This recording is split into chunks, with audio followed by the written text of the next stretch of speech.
In addition to the main problem of industrial goods shortage due to the scissors problem and the ineffective use of price controls there was also a problem with the relative prices of food crops and industrial crops.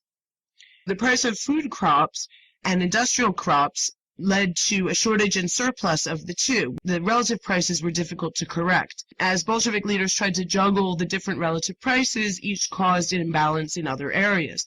The relative prices between agriculture and manufacturing was only one market that the Soviet government had to keep in balance.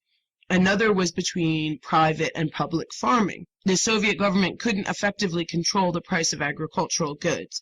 Private grain prices rose due to the market responding to shortage, but state and collective farm prices were fixed, leading those farms to take out loans, which then resulted in inflationary policy and higher grain prices in the private sector. The response by Soviet leaders was to try to take over more and more control. If the government was the producer, it could increase output and prevent shortage. As Soviet leaders attempted to set their prices that would allow industrialization to occur without harming the peasant, they took more and more and more control over manufacturing.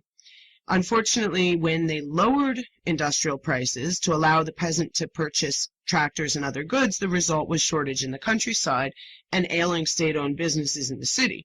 But when the prices given to peasants were too low, instead, there were grain crises, which could lead to famine. Many Soviet leaders felt that the only way to resolve the problem without eliminating price controls would be for the state to take over production of industrial goods completely.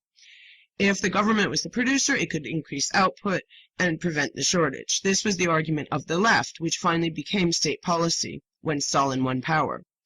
This crisis is well examined in several books and also in the Macroeconomics of NEP from the journal Economic History Review.